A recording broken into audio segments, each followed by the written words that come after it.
Follow us on Facebook at fb.com/pacboyanime.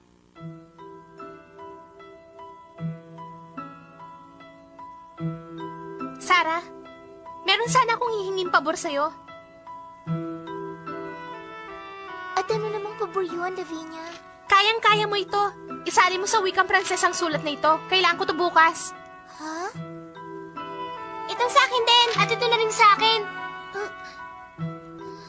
Pero, takdang aralin niya na ibinigay ni Monsieur Defarge, kaya dapat niyong gawin yan. Ano namang problema kung ipagawa namin to? Hindi kayo matututo kung hindi kayong gagawa niyan. Kung ano-anong sinasabi mo? Hindi ba pinapayagan ka naman ni Miss Minchi na magturo ng Pranses kay Lottie at sa iba pang mga bata? Kaya wala naman sigurong masama kung magpaturo rin kami sa'yo ng konti. Oh, ito. Ikaw nang bahala dyan.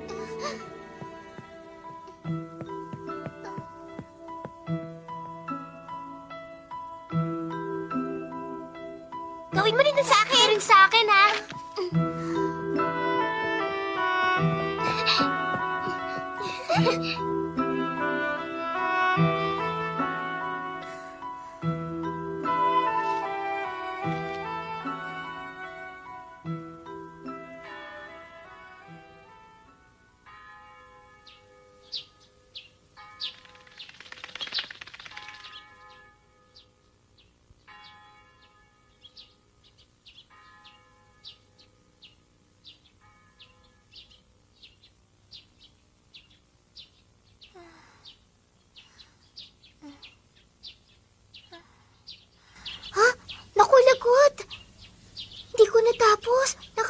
Habang ginagawa ko ito kagabi. Magandang umaga, Miss Sarah. Gising ka na ba? Oo.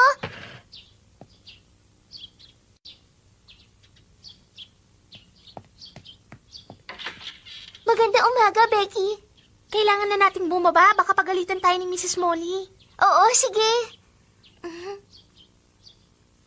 Sarah! Becky!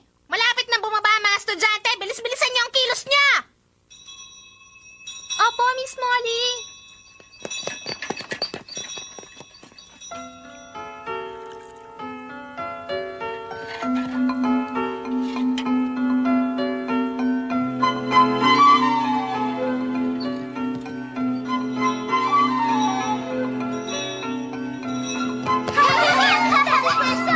Magandang umaga, Mama Sarah. Magandang umaga, Lottie. Magandang umaga, Sarah. Magandang umaga, Ermengarde.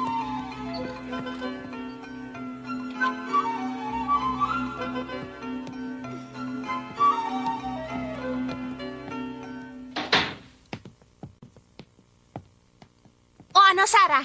Huh? Ibigay mo na sa akin. Nasaan yung pinagawa ko? Pasensya ka na, Lavinia. Hindi ko pa tapos. Ha?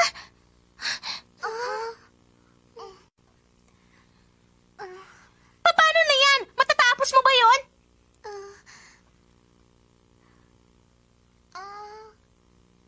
Huwag kang mag-alala, Lavinia, dahil konti na lang yon. Sa tingin ko matatapos ko yon bago magsimula ang klase. Sigurado ka ba dyan? Oo. Siguraduhin mo lang may ipapasa kami, ha?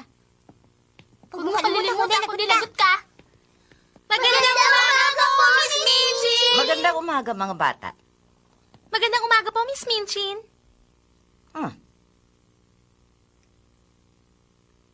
Sarah, Po? bakit nakatayo ka lang dyan? Tapusin mo na ang pag-aayos ng mesa. Opo, Miss Minchin.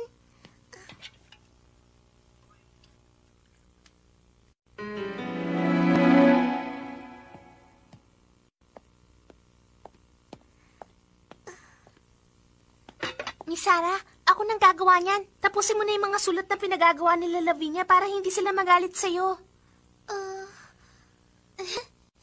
Siguro pagkatapos nito, magiging mabait na sa'yo si Lavinia at ang mga kaibigan niya. Ikaw talaga, Becky. Sige na, ako na dyan. Tapusin mo na yung mga sulat nila. Maraming salamat, Becky.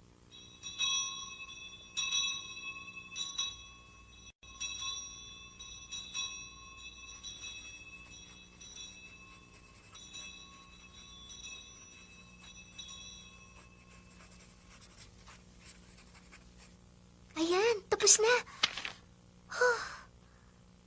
Magsisira ng klase.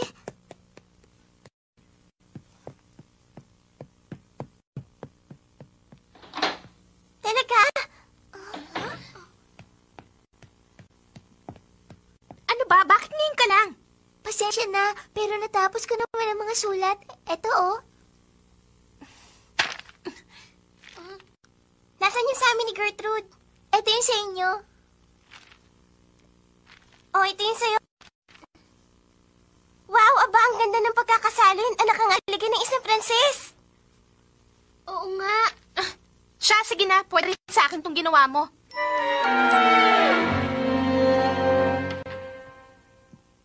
O ano pang hinihintay mo dyan? Alis na, magsisimula ng klase namin. Oo.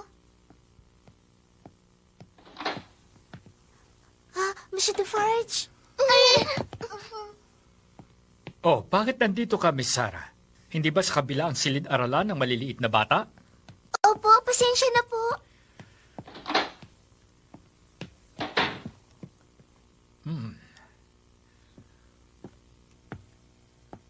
Bonjour, mesdemoiselles. Bonjour, Monsieur Defarge. Bakit kaya ang tagal dumating ni Mama Sarah? Ah, ayun na siya! Pasensya na kayo kung ngayon lang ako. HD encode by Carlala 16.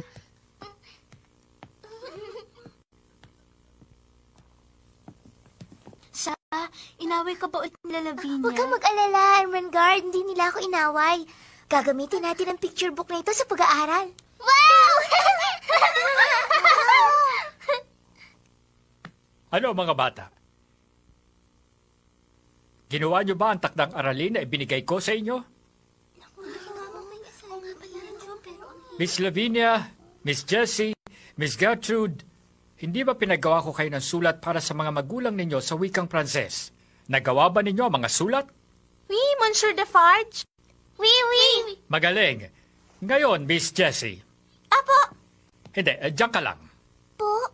Gusto kong basahin magsulat na ginawa mo. Ngayon na po ba? Babasahin ko po ang sulat na to. Ha? Sige na, Miss Jessie, basahin mo na.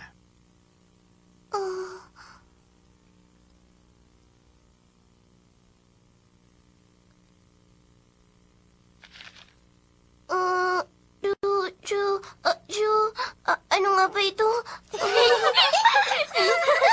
Anong problema, Miss Jessie? Bakit hindi mo kayang basahin ang sulat na ginawa mo?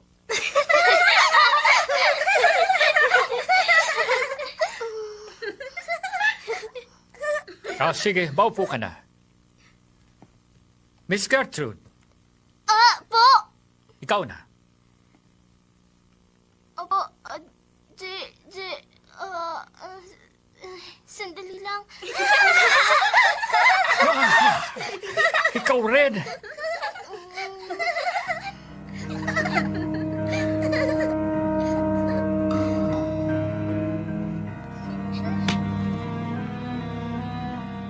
Miss Lavinia, pwede mo bang basahin ang sulat na ginawa mo?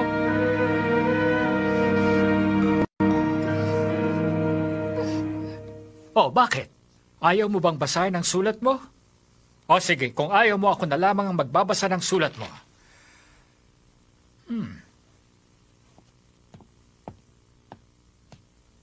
Ibigay niyo rin sa akin ang mga sulat ninyo.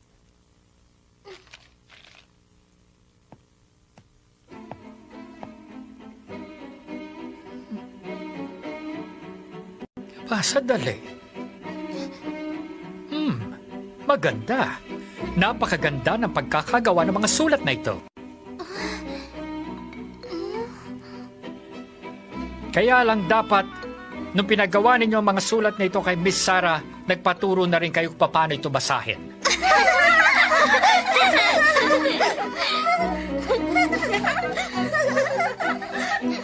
Ngayon, gusto ko naman makita ang mga sulat na ginawa ng iba. Miss Linda at Miss Diana. Oui, Monsieur Defarge.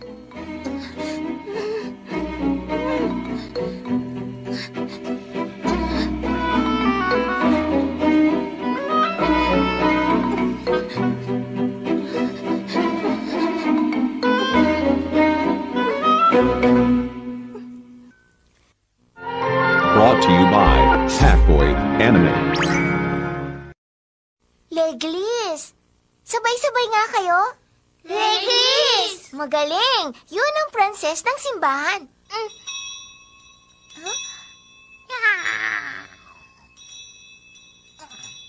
Time na! Paano? Yun na lang muna sa ngayon.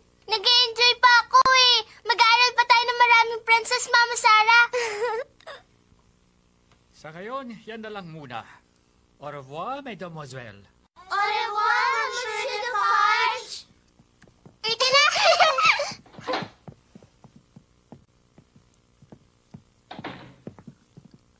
Miss Sarah Crew, kumusta naman ang pagtuturo mo sa maliliit na bata? Okay lang po. Pero ang akala ko po dati madali lang ang magturo. Mahirap po pala. Basta pagbutihin mo lang, Sarah. Opo. Alam niyo po, medyo magaling na mag-princess. Natutuwa akong marinig yan, Lottie. Sige po, magtatrabaho na po ako sa kusina. Napakasipag mo.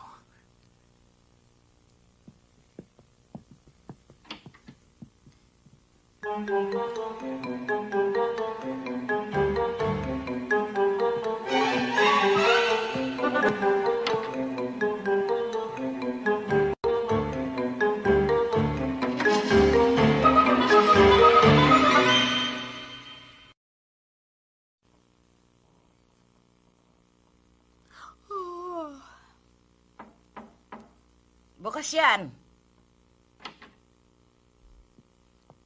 Aba, ikaw pala, Miss Lavinia. Bakit anong problema? Kasi po, meron po ako sasabihin sa inyo, Miss Minchin. Kaya pinuntahan ko kayo dito sa opisina nyo. Ano yon? Tungkol po to kay Sarah. Anong tungkol kay Sarah?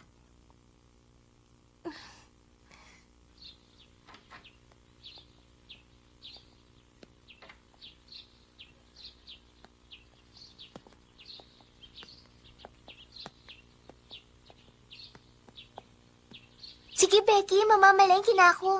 Oo, sige, Miss Sarah. Mag-iingat ka, ha? Salamat.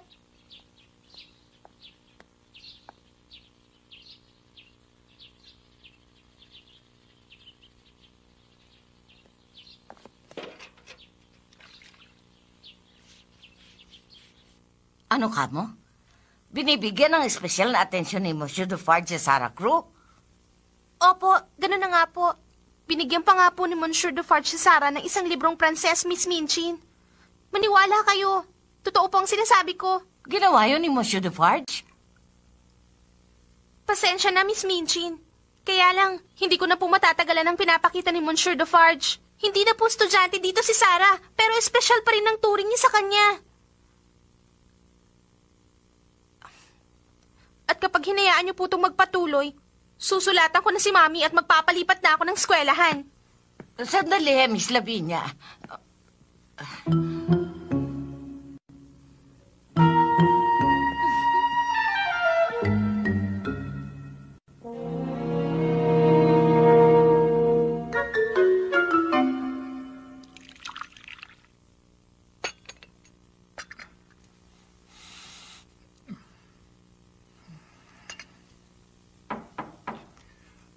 Tuloy, bukas siyang pinto. Ikaw pala, Miss Minchin. Gusto kitang makausap, Monsieur Defarge. Gusto mo bang uminom ng tsa, Miss Minchin? Hindi na, salamat na lang. Makinig ka, Monsieur Defarge. Narito ako dahil meron akong gustong linawin sa'yo. Ano naman yon, Miss Minchin? Medyo matagal ka na rin dito. Kaya alam mo na ang mga patakaran namin sa dormitoryo, hindi ba? Oo, Miss Minchin. Katulad na lang ng tamang pakikitungo kay Sarah. Ano ka mo kay Miss Sarah? Alam mo naman na nakatira pa rin dito si Sarah dahil sa kabutihan ko. Inampun ko siya dahil wala na siyang kamag-anak at wala na siyang mapupuntahan. Katulong na lang siya dito kaya nakakahiya naman sa mga estudyante kung mas espesyal sa iyo si Sarah kaysa kanila. Pero Miss Minchin, hindi ko naman... Monsieur Defarge, alam kong hindi ka sang-ayon sa ilang patakaran ko dito sa dormitoryo. Naintindihan naman kita. Kaya nga meron sana akong gustong imungkahi. Imungkahi? At ano yon, Miss Minchin? Medyo may katandaan ka na rin, kaya naisip ko na panahon na siguro para tumigil ka muna sa pagtuturo at magpahinga ka na muna. At sa palagay ko, mas makabubuti na rin siguro sa iyo kung babalik ka na sa Pransya. Naiintindihan ko na gusto mo na akong paalisin dito, Miss Minchin. Nakarinig kasi ako ng mga reklamo mula sa mga estudyante.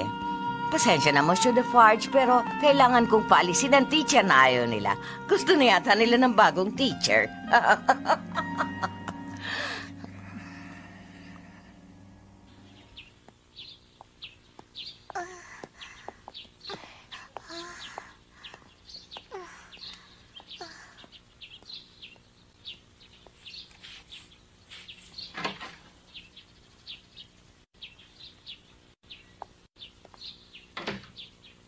Mr. Defarge! Maraming salamat, Becky. Nasaan nga pala si Miss Sarah? Umalis po. Nutusan po siyang mamalengke. Ah, ganun ba? Pagbalik ni Miss Sarah, pakisabi na lang sa kanya na Na ano po? sa tingin ko hindi na kami magkikita pa ni Miss Sarah. Sabihin mo alagaan niya ang sarili niya at huwag siyang susuko kahit kailan. Ano? Alagaan mo rin ang sarili mo, Becky.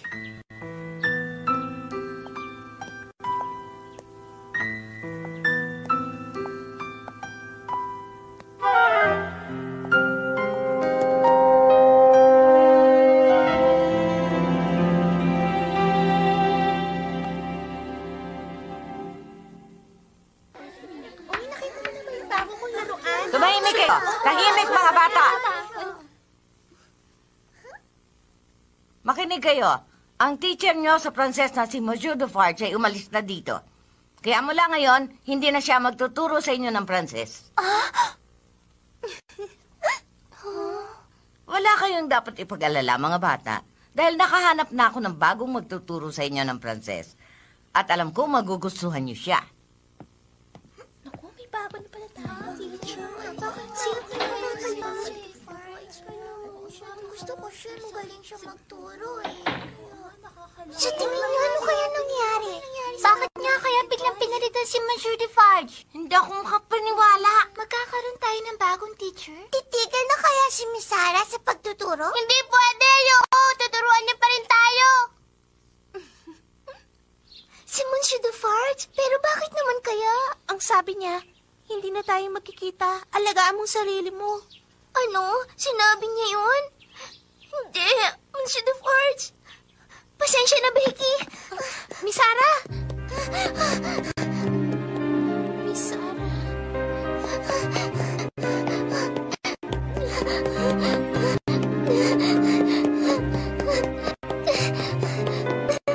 Packboy, anime.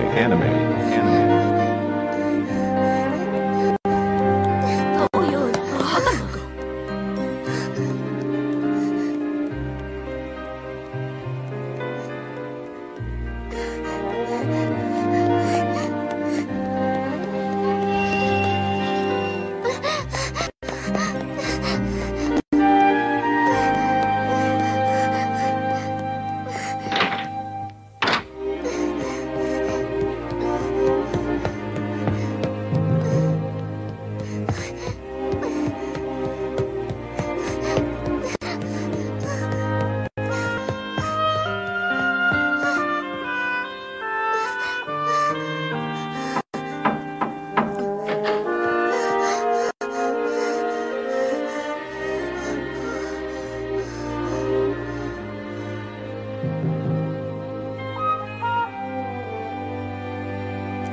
Sino yan? Monsieur Defarge! Monsieur Defarge!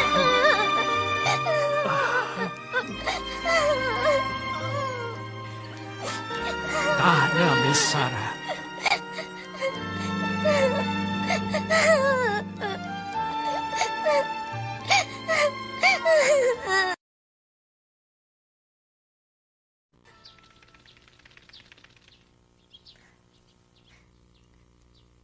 Nung sinabi ni Becky sa akin na mensahe niyo, tumakbo kagad ako dito. Salamat, Miss Sarah.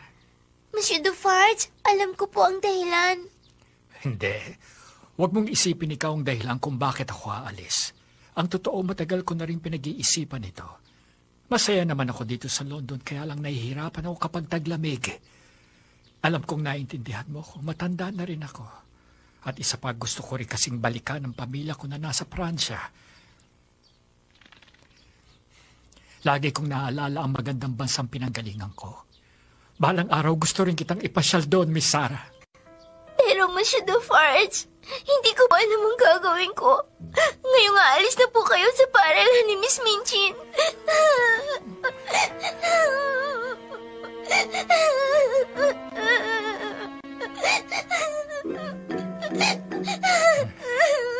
Makinig ka, Miss Sarah. Hindi natin maiiwasan ang mga pagsubok sa buhay natin, pero kailangan natin maging matatag. Huwag na huwag kang susu at huwag kang mawawala ng pag-asa. Alam ko balang araw matatapos din ang mga paghihirap mo. Naniniwala ako sa kakayahan at katapangan mo. Sa katapangan ko? Oo, Miss Sarah. Nakikita kong matapang ka. At dahil sa katapangan mo, malalampasan mo ang lahat. Monsieur Defarge! Hinding-hindi kita malilimutan, Mademoiselle Sarah. Merci! Merci beaucoup, Monsieur Defarge!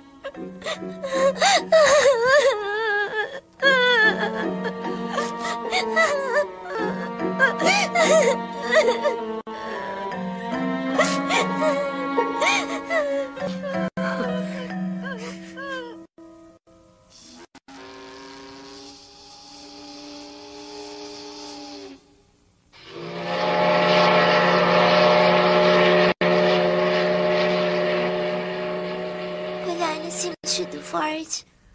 Umalis na siya. Hindi ko na uli siya makikita. Bumalik na siya sa Pransya. Sayang nga lang. At hindi ko siya naihatid sa barko. Pero mula sa silid ko sa atik, malungkot kong pinakinggan ang tunog ng barko na papunta ng Pransya.